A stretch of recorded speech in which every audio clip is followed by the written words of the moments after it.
За материал асцендентийн 10 дугаар сарыг ямар байх тухай харцгаая. Материал асцендентийн хэрэг шиг санчир гараг нь одоогоор загасны орд болоо таны 3 дугаар хаус дээр тушилсан байгаа. Энэ жилийг дуустал 3 дугаар хаус дээр байна гэдээ ойлгоцгоорой.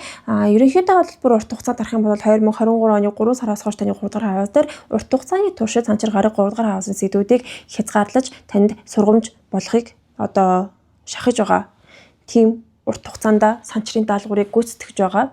Санчраар хязгаарлуулж байгаа тийм үе өрнөж байна. Энэ хугацаанд ямар нэгэн чадварыг суралцах дээр илүү их анхаарсан байж болно. Эсвэл маркетинг хийх, эсвэл мэдээлэлтэй харьцаж бичих цаасны ажил хийх, эсвэл тийш явж хөдөлгөөнтэй байж ойрын аялалд гарсан гих мэтлэн 3 дугаар хаусын сэдвүүдэд илүү ихээр төвлөрсөн цаг үеуд өрнөсөн. Гэхдээ санчир гарагийн хязгаарлалт болон удаашралтай нөлөөлдөг учраас эдгээр 3 дугаар хаусын сэдвүүд нь удаашралтай хязгаарлалтай байсан болов та ямар нэгэн байдлаар хол нүүж суусан, эсвэл ажил руугаа явах, сургуультай явахдаа илүү хол замыг туулах болсон, ойрын аялал хийх нь илүү их хүчин чармаалт шаардагдсан ч юм уу те. Эсвэл бичиг цаасны ажил хийх, ном унших, мэдээлэл дамжуулах үйл хэргүүдийг хийхийг хүсэж байгаа хэрнээ тэр нь бага зэргийн саад бэрхшээлтэйсэн. Суралцах үйл хэрэг нь саад бэрхшээлтэй байгаад сурхаа болсон ч юм уу те. Гэх мэтлэнгээр санчир гарагийн таныг эдгээр сэдвүүдэд сорьсон байх боломжтой. Санчир гараг дараа жилийн Валентин хүртэл таны 3 дугаар хаус дээр байх учраас өнгөрсөн 2 жилийн турш хийж гүйцэтгэж дуусаагүй ямар нэгэн санчрын даалгавар байх юм бол одоо энэ өвлийн турш дахин хамгийн сүүлийн удаа хийн. Одоо final round өрнөж ингэж ойлгоорой. За 10 дугаар сарын тухай харцгаая. 10 сарын 11-нд санчир гараг сугар гарагийн нөлөөг авч байна. 8-аас 13-ны хооронд эрэг таатай, тайван, материалыг хайр дурлалтай, урамсгалтай байх бололтой. Энэ үе тэрэ та ганц бий бол хостойгоо уулзрах, болзоонд явах, ч юм уу романтик харилцаа хийхэд таатай. Эсвэл хосын харилцаа нэр муу байсан бол сайжрах ч юм уу те. Өөр тохиолдолд амттай хоол хүн сэргэлж өөрийгөө зугаацуулах зүйл дээр мөнгө зарцуулах ч юм уу, үсээ янзлах, хувцс хунаар авах, харсан янзлах гэх мэтлэнгээр өөрийнхөө гадаад төрхийг аршлан тордоход, хөөрхөн болоход мөн тохиромжтой тийм цаг үе юм аа. Бусадтай дипломат харилцаатай, нийгэмшилтэй тийм таатай үе өрнөх боломжтой. За 10 сарын 26 санчир гараг бууд гарагтай гурвалжин аспект үүсгэн 23-наас 29-ний хооронд нааш цааш явж ойрын аялалд гарах, мэдээлэлтэй харьцах, маркетинг хийх, уншиж, бичих, гих мэтлэнгээр толгоогоо ажилуулсан үйл хэргүүдийг хийх, хуруугаараа ашигласан үйл хэргүүдийг хийх ч юм уу те. Гих мэтлэнгээр харилцааны үйл хэргүүд эрчимжиж гин мөн хөдөлгөөнтэй уур амьсгалаас эрчимжиж байгаа учраас энэ тохиолдолд зарим материалууд нүүж сууж бас магадгүй юм аа. За 10 сарын 30-нд санчир гараг ангараг гарагийн нөлөөг авч ин. Тэгэхээр 24-нөөс 11 сарын 4-ний өдөр хүртэл өөртөө ихтгэлтэй, зоригтой байж болно. Илүү хэрч хүчтэй, илүү завгүй, энийг би хийн, энийг заавал хийн гэсэн хор шартай ч юм уу те байх боловч сөрөг талаас харах юм бол энэ нь хит яруу шийдвэр гаргаж хит хурдан шаламгаа байснаас болоод гимтэж бэртэг ч юм уу өвдөх эрсдлийг бас дагуулж магадгүй учраас 24-нөөс 11 сарын 4 хүртэл эрүүл мэндэд анхаарч дархлаагаа дэмжээрэй гэж зөвлөё. За 10 дугаар хаусын сэдвийг харцгаая. 10 дугаар хаус нь нийгмийн харилцаа болон ажил мэргэжил карьерийн сэдвүүдийг өөртөө агуулдаг. Тэгэхээр 10 сарын 20 болон 8-нд бархасад гарагийн нөлөөг авч байна. Сугар гараг болон бууд гараг. 9 сарын 29-ноос 10 сарын 11 хүртэл 10 хоногийн хугацаанд ажил мэргэжлийн хүрээнд танд эрэг таатай дэжгүй боломжууд олдно. Та тушаал дэвших, эсвэл бусдад хүлээн зөвшөөрөгдөж өөрийнхөө юу хийж чаддгагаа харуулж чадвараа батлан харуулах ч юм уу. Эсвэл бусдад нэр хүндчин өсөх, нийгэм тарагдах, байр суурь чинь илүү дээшлэх, эрэг таатайгаар харагдах боломжтой. Бус хүмүүс таныг шүтэн бишрэх боломжтой тийм цаг үе байна. Гэхдээ 10 сарын 4-нд ижил цаг хугацаанд 1-ээс 7-ны хооронд энэ нөлөөлнө. South Node буюу өмнөд Англиатай уулзж байна. Тэгэхээр ямар нэгэн зүйлсийг цэгцлэн дуусгаж төгсгөх нэрийг харагдаж байна. Тэгэхээр энэ хугацаанд бол сөрөг тохиолдолд ажлаасаа гарна. Эсвэл ажил дээр чи ямар нэгэн зүйл зүгээр л дуусна. Ямар нэгэн эд зүйл нь эсвэл хөгшрөөд нэг ингээд өгчин гэж бас үзэж болно.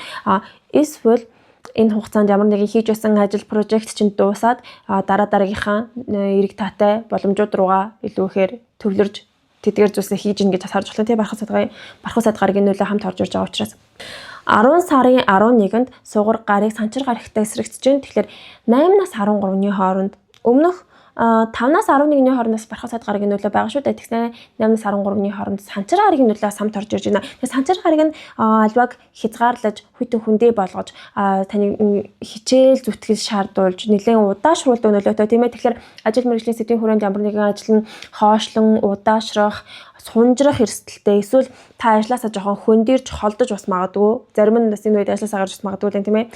Тэгэхээр энэ үед бархах саад гарагийн нөлөөтэй хамт үзэх юм бол хэрвээ таны ингээ хийхийг зорж байгаа зорилгодоо хүрэхийн тулд та илүү их хичээж, маш их хүнд ачаа үүрээд одоо илүү их ариун цагаан хөдөлмөрөөрөө ололт амжилт руу тэмүүлж гин гэсэн цаг хугацаа байж болох юм тийм ээ.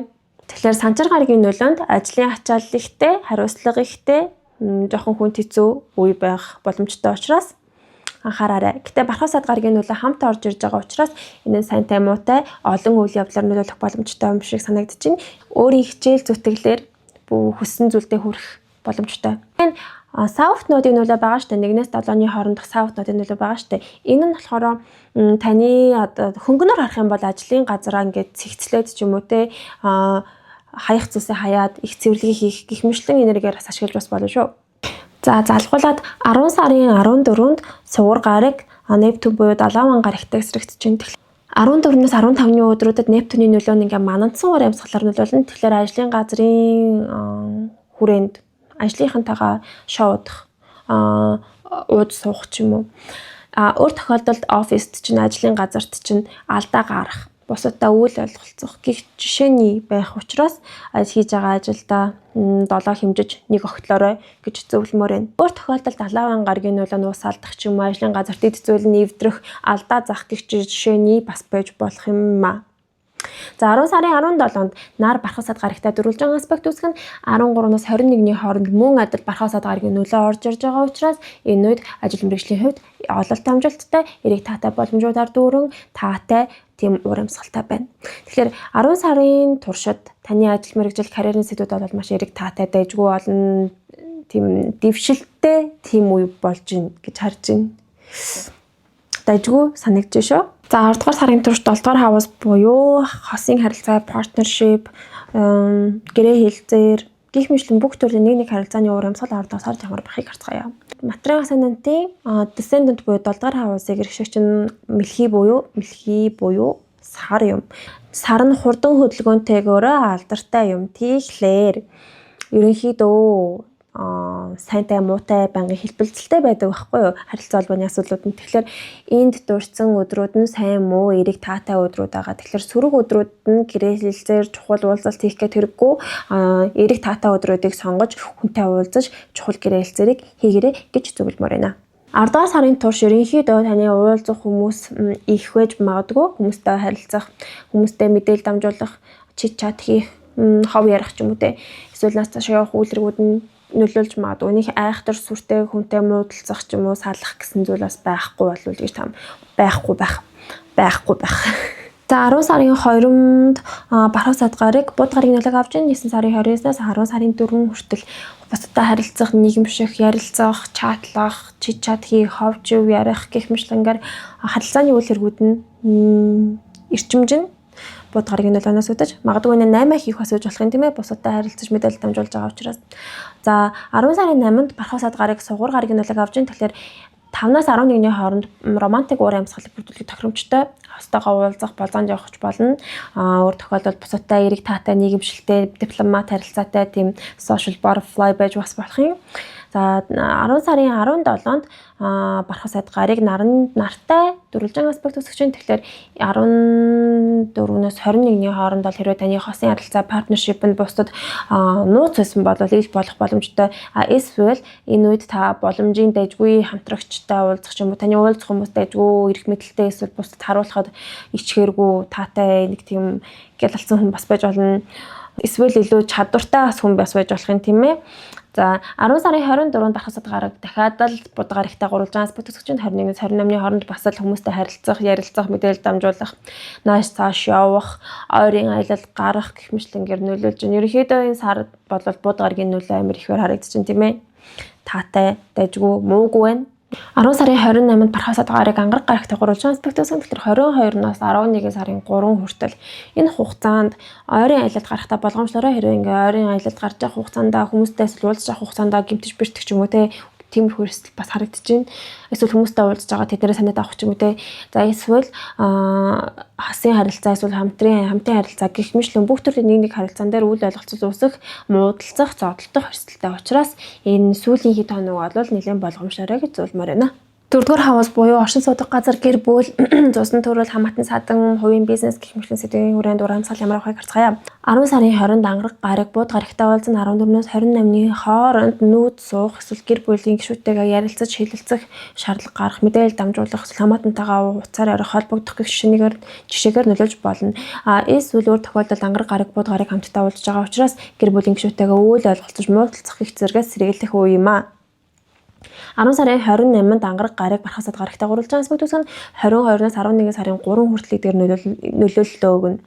Тэгэхээр энэ хугацаанд гэр бүлийн оршин суудаг газрын хувьд эрэг таатай урамсгал бүрдэж энэ хугацаанд та бусадтай нийгэмшиж гэр бүлтэйгээ уулзаж эсвэл гэр бүлд чинь тэмдэглэлт үйл хэрэг тохиож ам бүл нэмэх эсвэл хамаатан саданд чинь хүүхэд төрөх ч юм уу те гэх мэтлэнгээр таатай эрэг гэгээлэг урамсгалтай байх боломжтой. Өөр тохиолдолд оршин суудаг газраа тэлэх том газар руу нүүх ч юм уу те бас байж болох юм тийм ээ. За 10 сарын 30-нд ангараг гараг санчир гарагийн нөлөөг авж ийн. Тэгэхээр 24-нөөс 11 сарын 4 хүртэл энэ хугацаанд та гэртээ аав мэт өрхийн тэрбум мэт хариуцлагатай хүнд очиа үрсэн тийм үе бас байж болно. Жишээлбэл таны гэр бүлийн гишүүн өвдөд ч юм уу эсвэл гэр бүлд хүнд хэцүү асуудал тулгараад тэдгээр асуудлуудыг шийдвэрлэх шаардлага гараад танд илүү хариуцлага ногдоод эсвэл гэр бүлийн гишүүнээ эмээ өвөг аав ээжээ асран халамжлах шаардлага гарсан ч юм уу те гих мэтлэнгээр нөлөөлж болж байна. Эсвэл хүүхд чинь ханаа түрээд та түүнд асрах шаардлага гараад танд илүү хариуцлага оногдож байгаа. Жохон хүнд хэцүү асуудлууд тулгараад тэдгэрийг даван туулах шаардлагатай төвчээр шаардж байгаа тийм үе бас байж болох юм. Өөр тохиолдолд оршин суудаг газараасаа хөндөрөх, холдох эсвэл жохон саад бэрхшээлтэй байж болно. Гэртээ орч чадахгүй байгаа ч юм уу эсвэл гэрээсээ явах шаардлага гарсан ч юм уу. Гих мэтлэнгээр санчир гарыг ямар нэгэн байдлаар жохон хязгаарлаад холдуулах нөлөө байж болно. Өөр тохиолдолд санчир гарагийн гэр бүлийн гишүүдтэйгээ хот хөндий хүйтэн харилцаатай тийм урамсгалыг бас бүрдүүлж магадгүй юм аа. За 2 дугаар хавас болох мөнгө санхүү, хувийн амжиргааны зардал, материалын үйл хэрэг, хоол хүнс гэх мэтлэн сэдвүүдийг харцгаая. 10 сарын 11-нд санчир гарыг суур гарагтай эсрэгцэн 8-аас 13-ны хооронд бол мөнгөтэй бэлгэсэлт авах, эсвэл мөнгө олох, эсвэл мөнгө олох боломж олдох, эсвэл орлого орж ирэх гэх мэтлэнгээр нөлөөлнө. Энэ хугацаанд бол мөнгийг таатаагаар үрэх, эсвэл амттай хоол иж идэх, эсвэл ямар нэгэн байдлаар материалын зүйлсэд мөнгө үрж гэртээ гоё юм авах ч юм уу эсвэл өөртөө гоё юм авах гэх мэтлэнгээр нөлөөлж болно. 10 сарын 26-нд санчир гарыг бууд гарагтай гурван аспектус нь 23-наас 29-ны хооронд бууд гарагийн таны мөнгийг эргэлтэнд оруулж нас цаашаа болгоно, хөдөлгөөнтөө хадгалах гэхээс илүү худалдан авалт хийх, нас цаашаа болгож шилжүүлэг хийх гэх мэтлэнээр нөлөөлж 10 сарын 30-нд санчир гарыг ангараг гарагтай гурван аспектус гэж байна. Тэгээ 24-наас 11 сарын 4 хүртэл гинтийн тамглаг их зарлууд ихэр гарахаар харагдаж мөнгөийг шатахаар харагдаж байгаа. Сэтгэл хөдлөлөөрөө худалдан авалт хийх тийм урамсгалтай байна. 24-нөөс 11 сарын 4 хүртэл. Тэгэхээр ерөнхийдөө 2 дугаар хавасын сэдвийн хүрээнд 8-аас 13-ны хооронд мөнгөлөг, 8-аас 13-ны хооронд мөнгө олох хостел хийхийг хичээгээрэй. Харин бусд үед нь бол мөнгө илүү их зарлагдах энергитэй байгаа учраас болгоомжтой сэтгэл хөдлөлөөрөө худалдан авалт хийхгүй байхыг зөвлөё. 9 сарын 21-нд хэртэлт болсон нарны хэртэлт. Тэгэхээр нарны хэртэлтэн таны эсдгээр хаус дээр болж өрнөсөн. Цаашдын 6 сарын хугацаанд эсдгээр хаусын сэдвүүдээр шинэ эхлэл тавиад эдгээр сэдвүүдээр төвлөрөхөд тохиромжтой тийм цаг үе эхэлсэн байна. Эсдгээр хаус нь гадаад үйл хэрэг, холын аялал, эсвэл гүн ухаан, философи, шашин шүтлэг гэх мэтлэн тийм том сэдвүүдийг өөртөө агуулдаг. Тэгэхээр цаашдын 6 сарын хугацаанд хийж үзээгүй зүйлсээ туршиж үзснээр ямар нэгэн ухаарал төрөх ч юм уу те ямар нэгэн шашин шүтлэг эсвэл ямар нэгэн уран зохиол ямар нэгэн гүн ухаанд илүү их төвлөрж эсвэл холын аялал төвлөрж байгаа. Эсвэл ямар нэгэн спортоор хичээлж эхэлж байгаа ч юм уу те гэх мэтлэнгээр таны ингээд эрсдэлд оруулж байгаа ямар нэгэн зүйлсэд одоо хөрөнгө оруулалт хийж байгаа. Тийм энерги илүүхээр эрчимцэн 6 сар эхэлсэн байна. Энэ хугацаанд зарим нь гадагшаа явж магадгүй, зарим нь зүгээр шашин сонирхож магадгүй, ямар нэгэн гүн ухаан сонирхолтой байж магадгүй те. Эсвэл тэр нь юу ч хийж олно, урд өмнө таны хийж байгаа зүйлсэд илүүхээр төвлөрж байгаа цаг үе байгаа болов уу гэж таамаглаж байна. Ихэд бол Стегер хаусыг эрэг таатай хаус гэж үздэг. Заавал холын аялал эсвэл гадаад хэрэг байх шаардлага байхгүй. Ямар нэгэн байдлаар таны амьдралд гэгээлэг, уур амьсгалыг Стегер хаусын хэртэлд нэмж өгөх болов уу гэж таамаглаж байна. Гэтэ яг би амар энийг гоё мэдээ гэж хэлмээргүй, хүн болгонд бас тэр янз янзаар нөлөөлж болно шүү дээ. За тэгэхээр дараа 11 сарын forecast-аар иргэн уулзцгаая. Like, subscribe дараарай. Баяртай. Амжилт хүсье.